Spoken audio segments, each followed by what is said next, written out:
Hey, welcome everyone. Today more than ever, the world needs voices that spark change, ignite hope, and drive transformation. Change doesn't happen in isolation. It happens when individuals choose to step forward, speak up, and take bold action. Whether you're leading a global movement or making a difference in your community, your voice has power. In this podcast, we aim to amplify those voices, share the journeys of resilience, change makers, and inspire each of you to recognize your potential to impact the world. Let's create a ripple effect together. This message taps into the concept of collective empowerment and emphasizes the significance of individual contributions in driving social change. Welcome to another episode of The Other Side of Addiction. I'm your host, Al Richards, and with my good friend Hamish, all the way from the UK. Today, we are going to be talking about create lives aligned with values. So, Hamish, my friend, thank you so much for taking time out of your afternoon, because I think it's almost like evening time, somewhere around 4 or 5 o'clock p.m.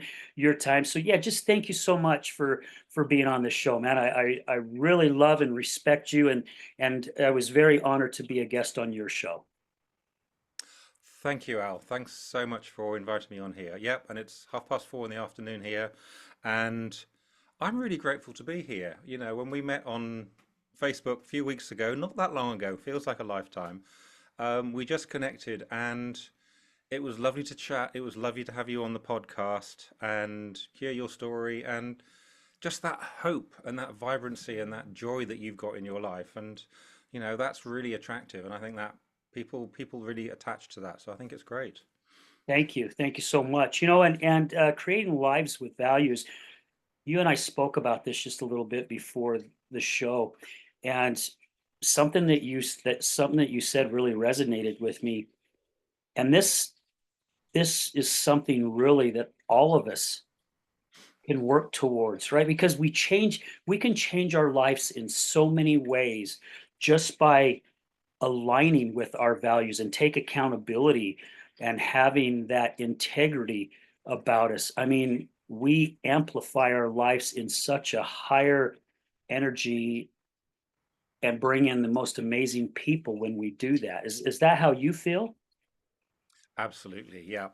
Yeah. For a long time, I wasn't doing that. And basically, since I started doing my podcast, what I've realized is because I'm looking for incredible people, because I'm searching for incredible people to share stories and um, values which are important to me, as well as what they found for themselves.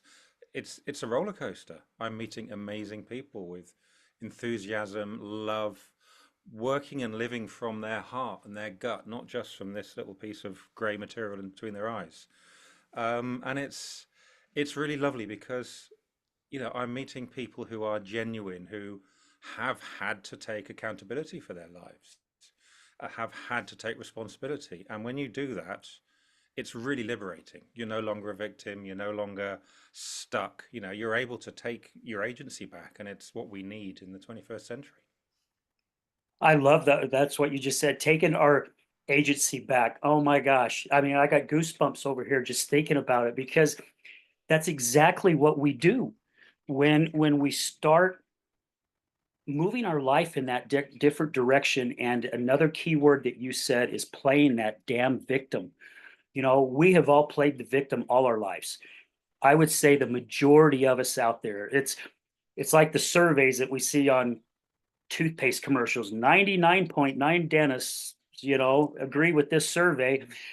I would say 99.9 of us play the victim every day in our lives. And to be able to get rid of that victim mentality and take that accountability and align ourselves properly, seriously, it's almost like in a blink of an eye, our lives just seem to just change so quickly.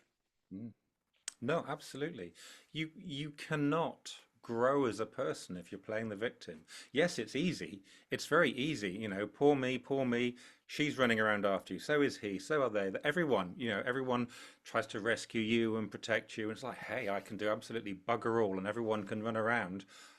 But you're not empowering yourself, and you cannot grow as a person. You're just stuck in that hellhole of your own making, and ultimately it is unsatisfying. Yeah. And I'm just guessing here. After reading your bio, I'm guessing you just woke up one day and just said, enough's enough. I'm sick and tired of being sick and tired. Something has to change because life isn't working for me the way that I've been living it for the past umpteen years. Mm. Is that what pretty much happened? You just woke up one day and said, okay, frick, I've had enough. It's time to do something different. Yes. It took me a long time to get there. It took a lot of, well, my background, I was drinking. I was drinking not heavily, but I was drinking every day, and I was probably blacking out 2 or 3 times a week. Waking up at 3 in the morning, headache, sweat, fear, shame, and repeat. And it just got to a stage where I woke up one day and thought, if I don't stop, I'm either going to kill myself driving drunk or somebody else. And I was living in South Africa at the time, so it's not the nicest place to go to prison. Friends of mine had done for drink driving over a weekend, and they said they sobered up. So before I got to that stage, I thought I had to stop drinking. So I had a moment of clarity, said to a friend, "Hey, I think I've got a problem." And he went, "Okay, what do you want to know?" And I said, "Well, this is what I'm doing." And he said, "Yeah, sounds like it." He said, "Well, sounds like you need to go to rehab." I went 18 years ago. I've been clean for 18 years. I had asked somebody I didn't know very well who was an ex-addict. He didn't shame me. He didn't say, "God, that was a terrible thing to do, throwing empty bottles out of the window, driving drunk." No shame. He just loved me for it. And apart from the fact I burst into tears, I did not feel judged. I realized I was judging myself. And yeah, so a month later, I was in rehab. And that was the end of 2018. And since then, it's not a bed of roses, but I'm not drinking and I'm enjoying being sober. I'm enjoying being Hamish.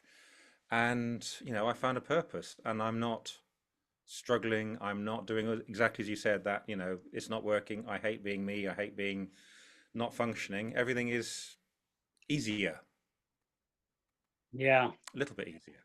Yeah. Yeah. A little bit easier. It's Yeah. effortless. It requires more thought.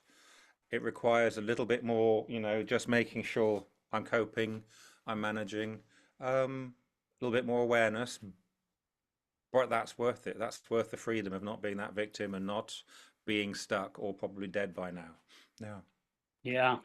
What, if I can ask, what got you drinking as much as you did? Because I know with a lot of guests that I've had on the show, and you've probably have interviewed the same type of individuals, some type of trauma or something that's happened, or like you said, we just get to where we're drinking and then we end up doing things that we regret, and then of course that shame kicks in, which we don't want to feel that, so we drink some more just to cause more issues, to feel more shame and drink some more. I mean, it's just that snowball effect. Yeah. What was your reason behind it? I've given this a lot of thought over the years, and certainly in the UK, it was normal to drink, aged 10 or 11, 11, 12. You'd probably have a little bit of wine in a glass on a Sunday with mum and dad. Um, and then at 15, it would be at the local disco going for, having a shandy or something like that, lager and a lager and lemonade. Um, but it made me feel good. You know, I could dance because I got told I couldn't dance, and that's pretty harrowing. And a bloke's told by another bloke that you can't dance. And I could start talking to the girls, and it just became part of life. And drinking too much did when you're 17, 18. Um, yeah, and then it escalated at university, and then I went into the TV industry in the UK, in London, and that was work hard, play hard, and we did both. Um, it also helped push away um, beliefs. I was brought up Christian and, don't have sex before marriage, don't do this, don't do that. My parents were one of each, very Victorian. And so it was pretty draconian, pretty, thou shalt not, hellfire and damnation. And then they found born again Christian and completely changed. Um, so I was carrying their beliefs because I didn't know I didn't have to. I didn't realize I could just say, I don't like that belief. Yeah. because I was also highly codependent and people pleasing because I worked out.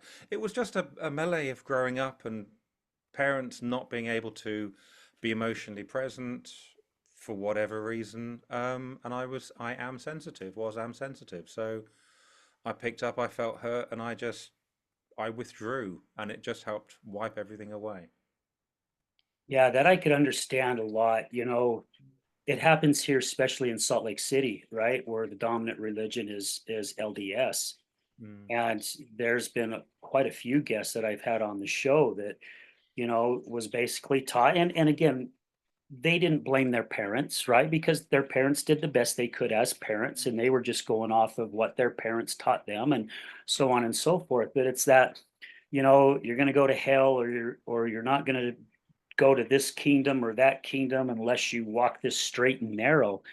And the pressure that it put on these individuals, I'm not saying it's that way for everyone, but the pressure that was put on these individuals, I mean, some of these people that have come on the show and spoke about it and opened up about it. I mean, literally, you was thinking they were just put in a vice and being squeezed constantly because they were so afraid of doing something wrong, and that they're not going to be able to go to God when they pass, and then all of a sudden they start growing up and start meeting different people and individuals, and they start hearing different things, and they start researching different things, and then like you said, they start dabbling in something and going, oh, well, gosh, this ain't that bad. I mean, holy cow, I was told that I was going to be struck by lightning if I tried it. Yeah.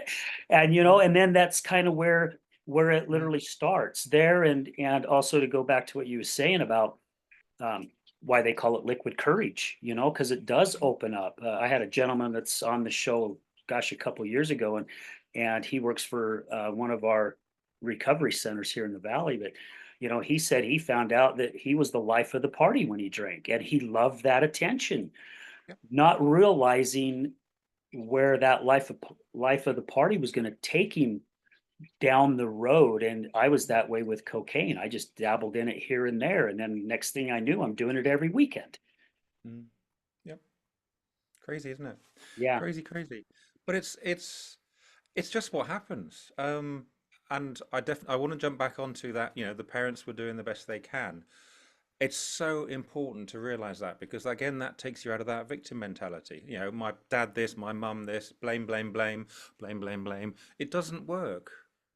You've got to take that and say they did the best they could. I was doing the best I could. You were. It's not a really good habit. Throwing bottles out the window isn't a really good habit. It kept us safe. It was the best that we could do until we managed to make sense of it. Yeah. And like me, you've taken agency of your life and you've gone, I'm going to be accountable. I'm going to be responsible. My dad this, my mum that. I still love them for who they were, how they brought us up. I'm doing it my way now. Yeah. Yeah. Yeah. And again, we all make those mistakes, and our journeys are our journeys, right? I have someone that's well, my ex, she's unsheltered now. She's living on the streets. The alcohol, it's taken everything from her. And it's really hard to see. And I had a good buddy, my buddy Joe Valentine, who lived on the streets as well. And I was talking to him one day, and he goes, partner, I'm going to tell you something. He goes, I can imagine how bad it hurts you, but he goes, you got to realize this is her journey, not yours. Mm, And that's so hard for, I think, the majority of us. I think that's why we dabble in other people's business, right? Because we're trying to get them to look at life the way we look at it, when really it's none of our business. Stay on our side of the street, because our journey is our journey. And some of us, by the grace of God and probably some luck, there are angels looking out over us, we've been able to get away from some massive devastation and get our lives back on track. And hopefully, like with what you're doing with your podcast and so many other individuals out there, is maybe just changing one life at a time. Because I said this many, many times on the show, that ripple effect is just so huge that neither you or I even will ever see. However, we know it's happening. And that's a cool thing about it. mm. Absolutely. Yeah. And it is nice to have that opportunity to to be able to give back. I was given a second chance. You were given a second chance, or another chance. I had several second chances, quite a few. So another chance, I call it. And if exactly that, if someone can hear someone chatting on my podcast or a conversation, and they go, that makes a bit of sense. I'm going to give that a go. Fabulous. And as you said, who knows? Who knows what happens with these ripples? Yeah. Yeah. You said something, a key earlier when you said that you opened up to someone and you didn't feel shamed, and it was somebody who's been 8 years clean. Just so our listeners understand, and please, Hamish, correct me if I'm wrong. I sometimes I say thing and I have guests go, nope, that's not the way I see it, and it's okay. That's what these shows are about, right? Yeah.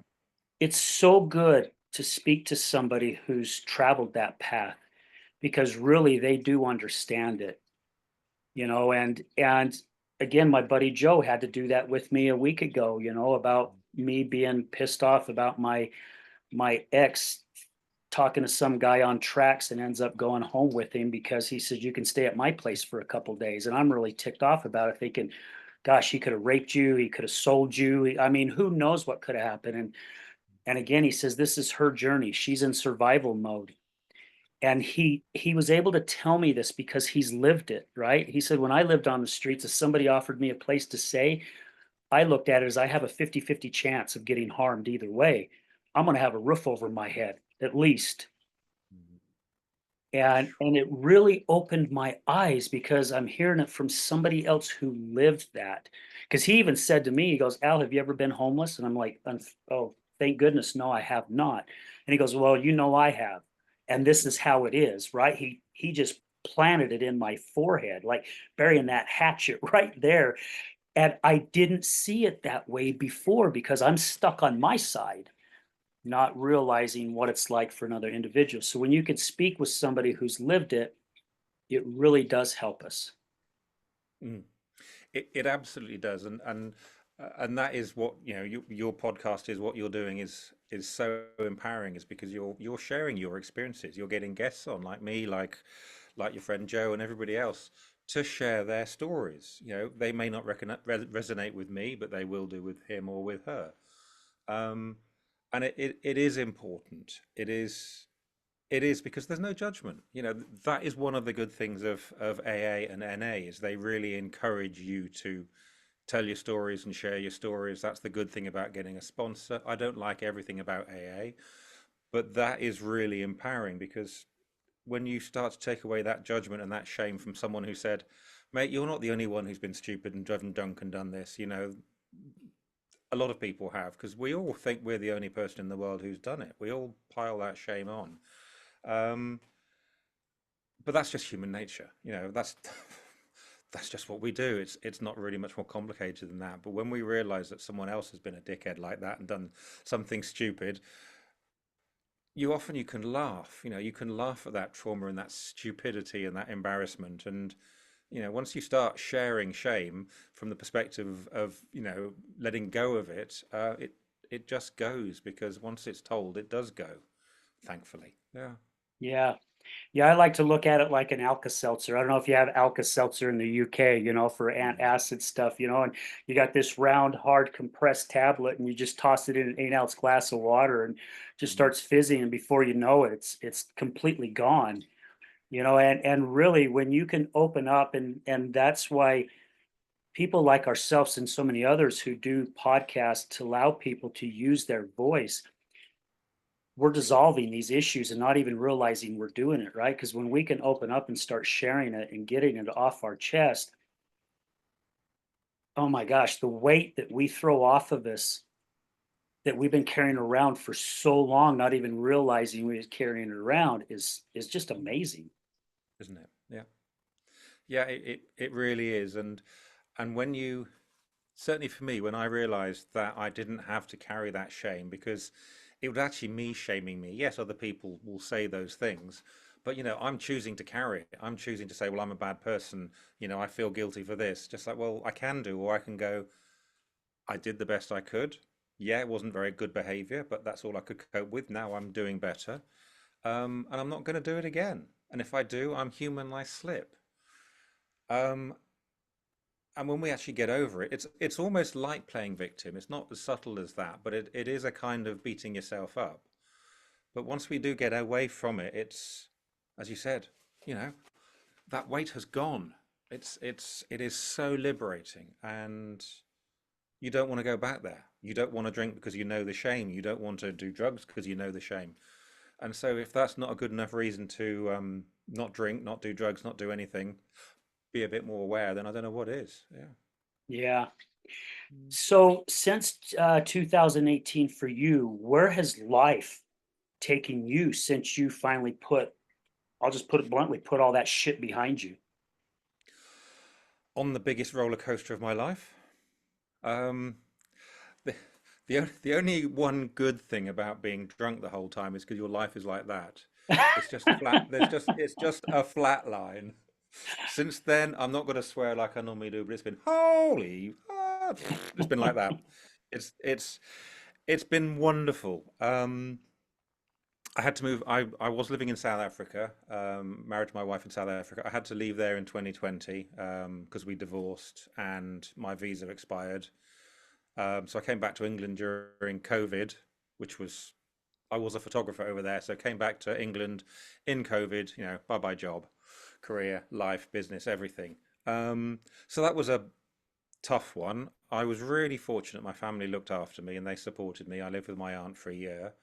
And then I got curious, Al. I got curious and I said, I'm going to not believe everything everybody tells me because that's naive, but I will listen to what everybody tells me. And if what they say doesn't offend me, as in hurt me, isn't a lie, they believe it, they live it, they embody it, and maybe they use it to help other people.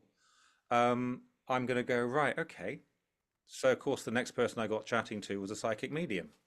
You know, being brought up Christian, psychic mediums, you know, they're down the line to hell just after demons.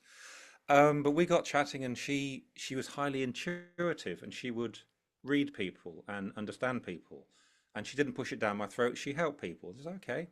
So we got chatting, and that opened my mind, open to more potential.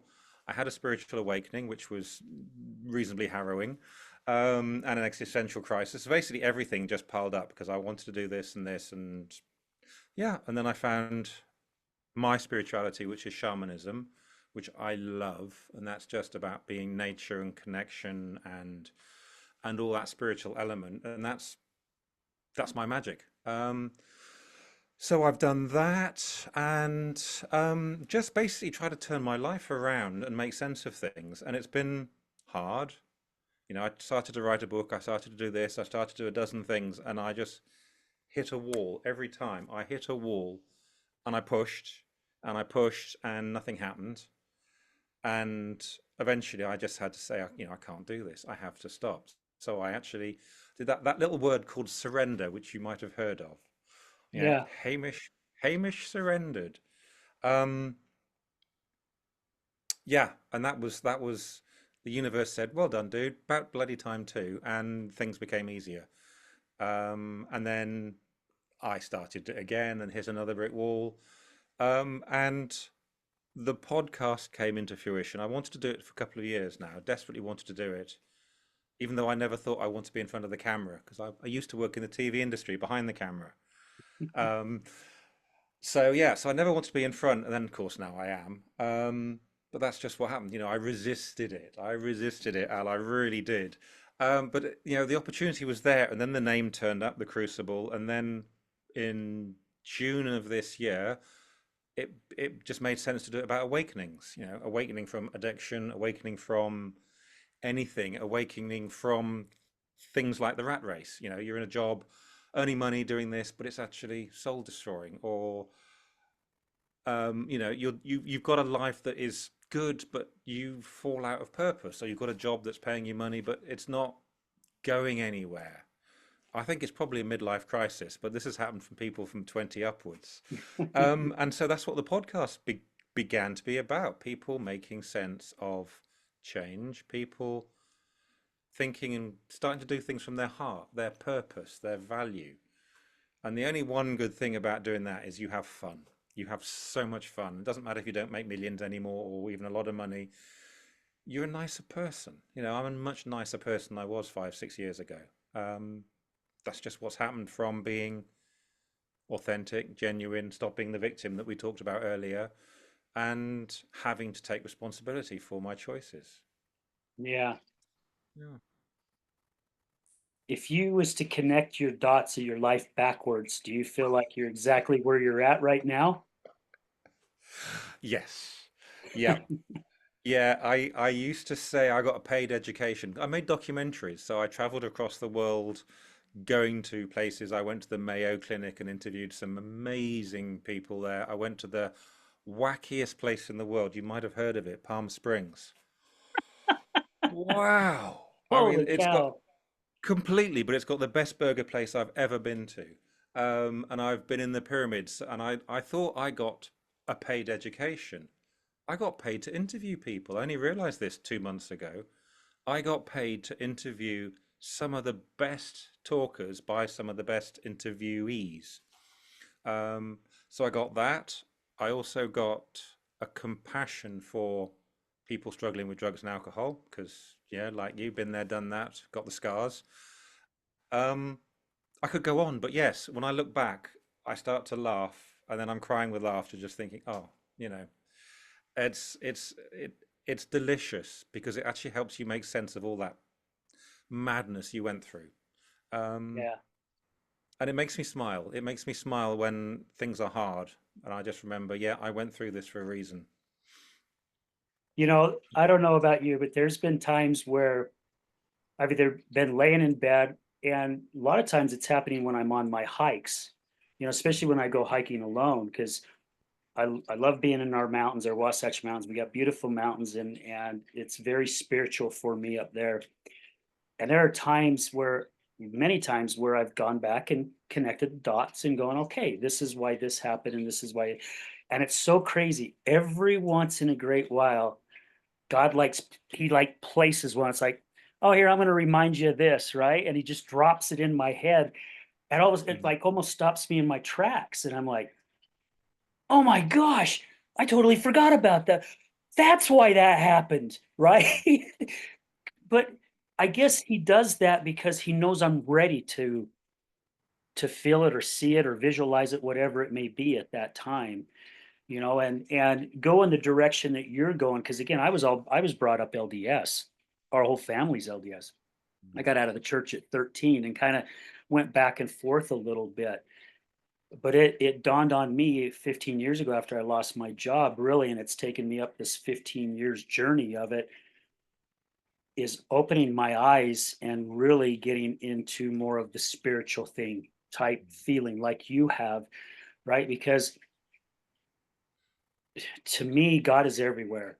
To me, and this is just my version of it. I'm not knocking anybody that does what they do, because you do what works for you, right? But Mm. for me, I don't need to go into a building that was made by man to feel what I need to feel, when I can walk right outside and get the same feeling, or go up in the mountains and get the same feeling. And to be able to have that connection and that spiritual journey, which is going to be ongoing the rest of my life. I know it is, because how could it not be? And I really, and again, this my version, Hamish, but I believe that we get to this point because God is now using us and so many others, like Jesus's disciples, right? We're out there now doing our best to spread our word and help other individuals, because I know you help a lot of men in your area, right? With helping them get their lives back on track and seeing how beautiful life really is without all this other substance and BS. And I'm just not talking drugs and alcohol. It's just what you said earlier about the 9 to 5 job. I mean, how many people stay there just because they get a paycheck, but they cannot stand to wake up every day and go to it? I mean, I live such a simple, simple life. I've had all my shit in storage for over 15 years, which is crazy because I've been paying the storage company a shitload of money to hold my stuff, but I've been getting by with just the minimum. And life is so simple for me, and it's not really stressful. My bills are paid, but I get to be on this journey to meet amazing individuals like yourself and so many other people that I would have never ever had the opportunity to do in my life if I hadn't have lost my job 15 years ago because of my substance abuse. It's taken me in a whole different realm. Mm. And that's exciting, isn't it? I mean, Yeah. it's we can't go back and change direction 15 years ago, but I'm pretty sure that the choices I have made me a nicer person. I'm certainly enjoying them more. I did not like who I was 5, 6 years ago, 7, 8, 9, 10 years ago at all. Yeah. Yeah. Um, a good way for you to get rid of all of that junk from storage is move continents. I moved the southern hemisphere to the northern hemisphere. I had a crate, so it was what 4 foot by 3 foot by 3 foot, and it was about 6 foot high. That's all I had with me, and it was super, absolutely super starting again. So I hear you with the very few, not many things. It's really empowering. Yeah. Yeah. And speaking of that, just to really quick, because I want you to share more of what it is that you want to share is I do a second job and we go in and we clean out homes that have either been like foreclosed or there's been a death or there's been an estate sale. And a couple of our recovery centers here have um, kind of like deseret type industry type stores where you can go in and buy things at a cheaper price, right? Thrift stores. And so Mm, we allow them to come in and they get to take whatever they feel like would go good in their store and the rest whatever the family doesn't want or the kids or whatever, it all goes into a dumpster. mm, And I mean some of these homes like um a week ago we did what we call a 3 dumpster clean out. And we're talking 30-foot long dumpsters by 8 foot, 12, 10 foot wide, and the stuff we throw away. And my buddy Joe, I work with him, and I was telling him, I says, doesn't this really make you think? And he's like, about what? I says, so many of us value everything off of material stuff, right? We got all this material stuff. Look at us. We have all these beautiful things in our home, and we've got this, got that. Now these people are no longer on this earth. And where's it going? It's going in a freaking dumpster. In a dumpster. And it's like there's so many. I mean, we even threw some pictures away, right? At a house that we did a couple weeks ago.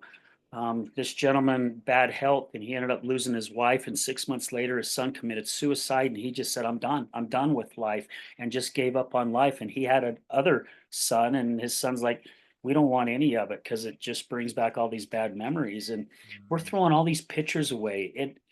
I'm looking at this family, this once beautiful family, and throwing it in the garbage, going, we all look at life the wrong way continuously. Instead of looking at life, which you mentioned earlier, it's just more joyful. And it is, even if it is that roller coaster, it's so much joyful to live so simple and just enjoy our journey Yep. because we can't take that shit with us when we're gone. It's gone. It's Mm. what Yep. good does it do us, really? I mean, I don't know if your thoughts are, you look at it that way or not. Absolutely. I love the whole minimalist stuff. I've got that picture there from Africa. I've got a giraffe there from Africa, a picture of my dog from Africa. So, I've got a few things, but no, you know, what do I need? I need a bed. I need a bed and a blanket. I might have been a cowboy in a previous life or an aging hippie or something, but I don't need for much. I really don't because go for a walk. You've got the mountains there. Unfortunately, I live in the flattest part of England. The nearest hill here is probably about 200 miles away. Oh, Um, geez. yeah. But I've got beautiful rivers and streams. I'm near the sea and hills and not hills, woodlands and things. So, that's my church, like you said. That's my cathedral. That's my church. That's where I go. Um, and that's what I need. It's all out there rather than in here. Yeah. Yeah. So let's talk about your podcast just a little bit, because I really want people to know about your show and how they can find you. And not because I was just a guest, but I see a lot of your pop-ups pop up, and I love your titles, and you've had some amazing guests on your show as well. So as we've all learned in the podcast world, this is not a competition. We want to be able to help one another, right? Because the more we help one another, that's why we're always guests on each other's show to help Yeah. spread the good word that so many people are willing to share. Mm.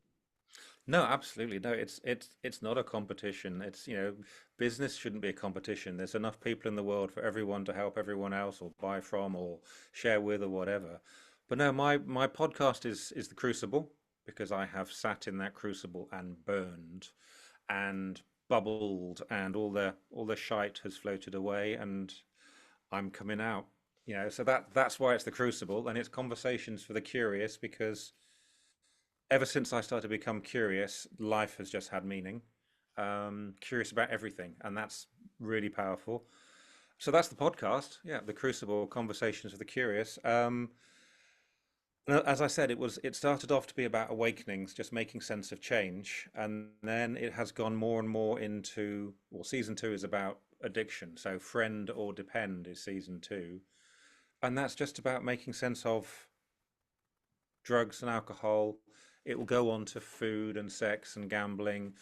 Um, Ultimately, it's coping mechanisms that we established when we were 3, 4, 5, 6, 7, 8 years old, making sense of life when we couldn't comprehend adult.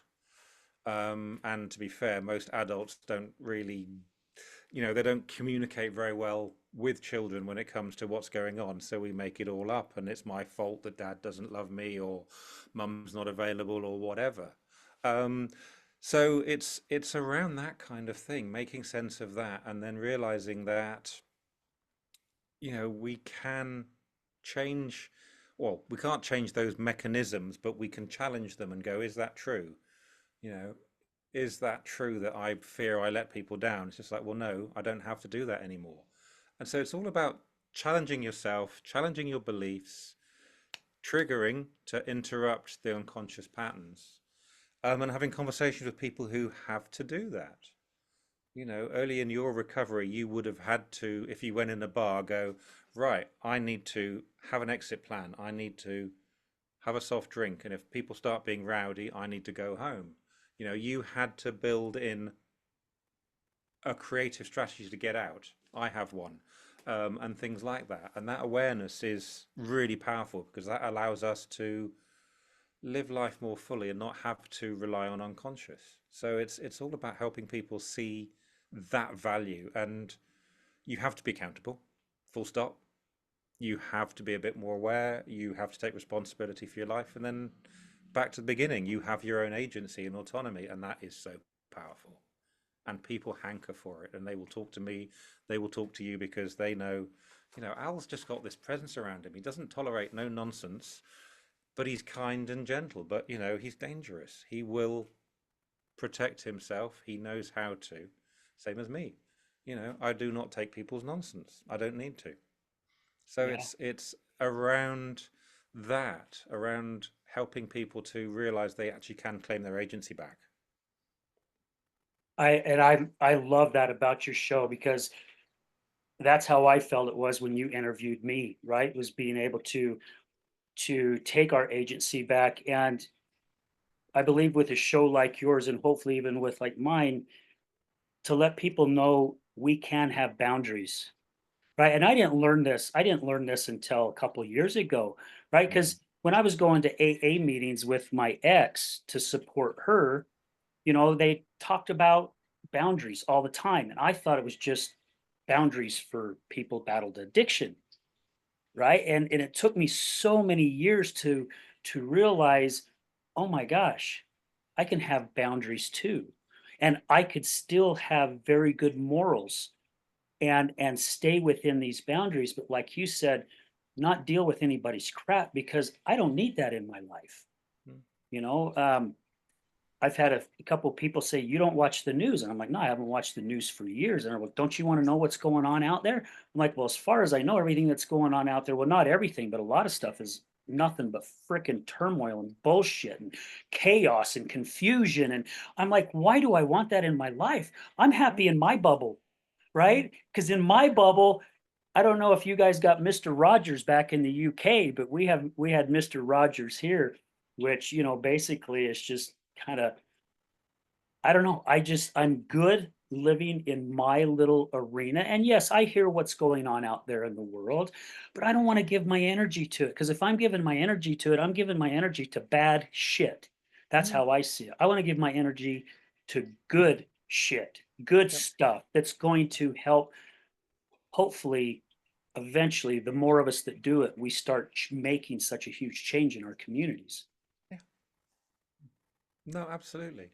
And I can't really, I've got very little control. I can't control what my prime minister does or the local elections or this or that or the other. I've got no control over all that bullshit that goes around. All I can do is be be me. And if I'm going to keep my energy to me, I've got more to be Hamish, to stand up. And when my cup's full, I can actually, I can support people. But if I'm on my knees because I'm busy giving it all away about, oh, what if, and it's understandable and it's fair enough. I've just chosen, like you, I've chosen not to do that. So I can talk a bit longer and be a bit more enthusiastic and things like that. Yeah. And have a Yeah, bit more hope. Yeah. I love it. So, Hamish, what are your plans? What are your plans now? I mean, do you have anything like a goal that you're working towards, or another vision? Because I mean, I'm gathering that you and I might be alike a little way of our mind and our gears are constantly turning, and we're thinking on what could be the next step. Mm, And you said it almost right at the beginning of the show. A lot of times we take steps and we hit that wall, but that wall diverts us into going into a different direction that we would have never went if we wouldn't have hit that wall. mm. So what is it that you're seeing for yourself right now? That's quite an interesting one. I hit a wall yesterday, big time, and I've had to do a bit of thinking about that. But what I've done is I've set up a new website called Friend or Depend because it's aligned to, is alcohol your friend, as in you go out and have a drink and that's it? Your best friend, you can't live without him, or do you depend on it? So I've got a website called Friend or Depend, and on there is a simple challenge. It's got 6 questions. What is your relationship with alcohol? And it's aimed a bit more around the businessman, because if you've got a job where there's high pressure, where your expectations, you've got a team or you're the company owner or whatever, you're at the top. You can't afford to mess up. And most of us are, we've never done this before. So we're winging it. We're that kind of thing. And so it's stressful. And certainly in my business, as it was stressful, and drink was a great way to numb it, but it just makes everything smaller. So I'm targeting these guys to say, hey, there is another way. Um, and that's where we're going. And as I said, we're looking at, do you really need it? Why do you need it? Not going back to the original trauma, but just allowing them to say, this is where I am. I'm here. I'm stuck. I'm not enjoying my life. I'm drinking too much. I'm actually drinking because I want help and I don't know how to get help. That was me. Um, this is where I want to be. I want to be joyful. I want to be this. And then you've got these two poles. So you've got where I want to be, where I am, and the universe starts to bring these together and ideas start to form. It's called tension. Um, and you'll be hiking, you'll be walking, you'll be asleep, sit bolt upright and go, that's a good idea. So I'm doing that, and I'm putting together a program. I'm calling it at the moment an online rehab, though a lot of people don't like the word rehab. And then, so do I get medication? Do I get Adderall? Do I get Valium? No, I'm not a doctor. Um, so it's that kind of thing, and it'll be talking, listening, encouraging, and then the last week there'll be no alcohol, so you can even step down if you're drinking it every day.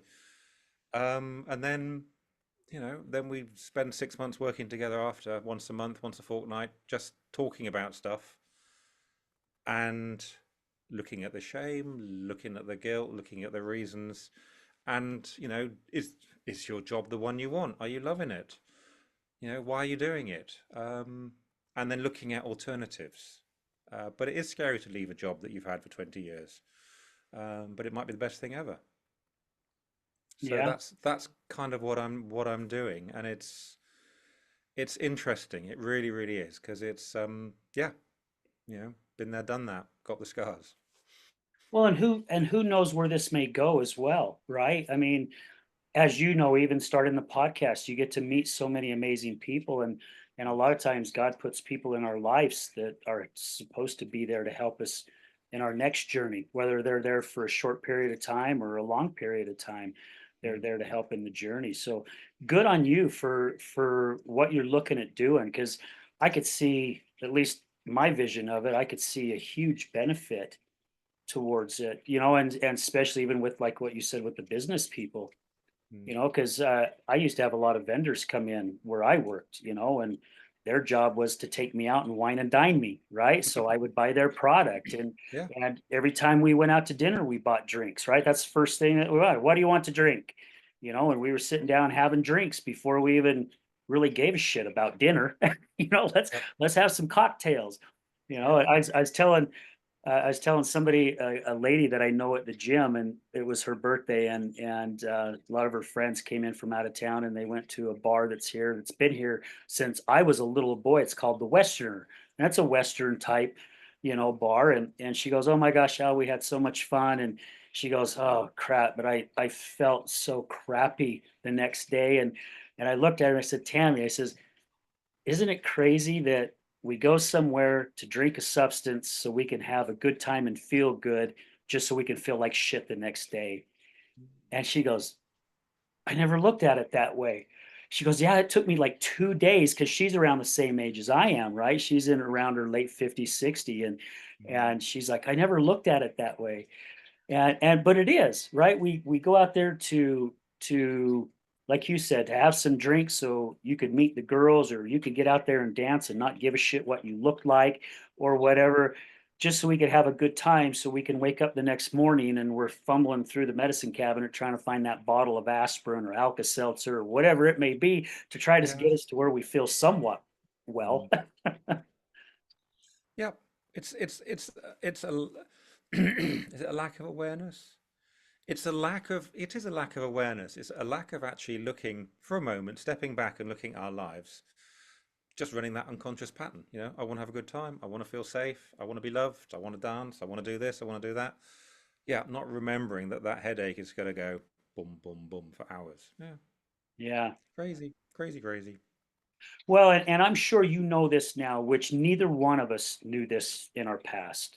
Mm, We can still go out and have that good time, because when we start digging deep and we start getting inside of ourselves, and also start taking control of what you said, this gray matter in between our eyes, you know life really is amazing, and it's a lot of fun. And it's crazy when you can go do something that you used to do, at least for me, that I used to have a couple lines and a few drinks before I could go do it. Now mm. I'm going and doing it without any of that and going, shit, I'm having just as much fun, if not more. Yep. Because now I don't have to run into the bathroom to get my little vial out and put some in a lid and hurry and do some, make sure the nose is clean, then go back out and act like I'm having a great time again. It's like I don't have to worry about none of that stuff anymore. Mm. It's bonkers, isn't it? And that's the crazy stuff. Going to say my round of drinks, so having two shots quick while you get four beers for everybody else, and then exactly that, pretending everything's fine. Yeah, and they know they're not stupid. It's Yeah. like all the off licenses I went to Monday, Tuesday, Wednesday, Thursday, Friday, Saturday. I don't Doesn't matter whether they knew or cared. They didn't care. It was money. Maybe they thought, poor bugger. Maybe they didn't. But I was very clever. I went to a different one every night. I had to think about it. I had to think about it. What all that energy wasted. Yeah. And I can Yeah. get up. Oh, go ahead. I can say, and I can get up in the morning, and I can go for a run. I can go for a walk, and I'm not just on my knees. Yeah, and that is a good enough reason never to drink again, is that hangover. Yeah. Yeah, absolutely. Yeah, it definitely feels good when you can wake up and your body's healthy, your mind's sharp, your mind's healthy. I mean, for me, usually it takes me up about 5 minutes and I'm usually okay. And then just a couple sips of my coffee, then I don't even have to drink a full cup of coffee, just a few sips of coffee and my gears are already turning. I'm ready for my day, ready to rock and roll. And I'm grateful that I'm not in bed so long anymore nursing myself because I'm an early risers and I get to get up and where I live, I get to have a lawn chair and I get out and I get to watch the sun come up over the mountains and some of the sunrises that I've been able to see that I missed all those other years because I was too busy in bed not wanting to get out of bed because of the night before. So it's Yeah. amazing. Mm. It's it's it's worth it. It really is. It's not worth that pain. It's not worth the anguish. It's not worth being ratty at people. It's just none of that byproduct of alcohol is worth it. You know, you might feel safe, you might feel that it's helping you manage, but that's all it's doing. And it does make your world smaller. You become aggressive, you don't grow, you don't thrive. You don't thrive. I think that's basic. You don't thrive, you are barely surviving. But unfortunately, we have to get to that point because you can't shake an addict and say, "Come on, clean up." And they go, "Okay." That just doesn't happen.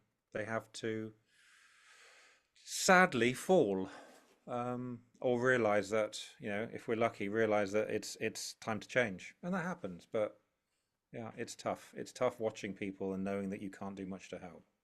Yeah, that's for sure. Mm. We're coming up on the hour here, and what is it, Hamish? Gosh, how do I want to put this? Just what's life like for you now? And I know you've said it here about. Just we'll put it this way. What else would you like to say? Is there anything that you feel is very, very important that you think that our listeners um, should hear and hopefully grasp something, just like a word of advice or just something that just whatever comes to you. Two things. The first is hope. There is hope. There absolutely is. I was on my knees, and there is hope. Take it from every single person who's made sense of life. There is hope. Um, and the other thing, which is incredibly important, is if you tell anybody in the world you think you've got a drinking problem and you want help, they will help you. Everybody will. Probably your ex would. Probably your children would, who you'd been horrible to and were estranged to. Certainly your friends, certainly people at work, certainly the priest, certainly, a lawyer, certainly a policeman. If you said, "Hey, I've got a drinking problem, I need help," they will help you. I promise you. Some people might shame you. You've asked for help, and that's just flipping brilliant. Doing that is the bravest thing anybody can do. Um, and it's worth it. It really is, because the options are limited. I had two. I had two choices, and I chose to ask for help, and I'm glad I did. So do it. Ask for help. It'll be Yeah. okay. Mm, Hope and help. Great advice. And I have mm, to I have to agree with you. If mm, you do go to somebody and say that they need help, and you mentioned ex because I've done that with my ex, right? I told her as long as you're sober and you ask for my help, I'll do whatever I can to help you. I'll help you find the resources, whatever I can do. mm. However, if you're drinking and you call me, you made the choice to drink, and I don't know if that is the correct way. I hope I'm not shaming her in any way of that. It's just those are my boundaries because I cannot be around it because it brings too many bad triggers for me. However, I am willing to do whatever I can to help her as long as she's willing to help herself. Because you can't help someone, as you know, who doesn't want to be helped. Yep. Yeah. Yeah. So we talked about your podcast, but I don't believe you let our listeners know where they can find you. Very easy. It's Hamish Niven, HamishNiven.com. LinkedIn, Hamish Niven, Facebook, LinkedIn, and TikTok, all Hamish Niven. And as I said, the website with this assessment on self-assessment is friendordepend.com. So yeah, there we are. Mm. .com. Okay. I want to make sure that I get everything because I'd like to put that on the caption on the notes so people know where to find you. Hamish, again, man, thank you so much for taking time. And I don't want to take a lot of more of your time because I know you want to go on your run. And I'm blessed and so grateful that you reached out to me.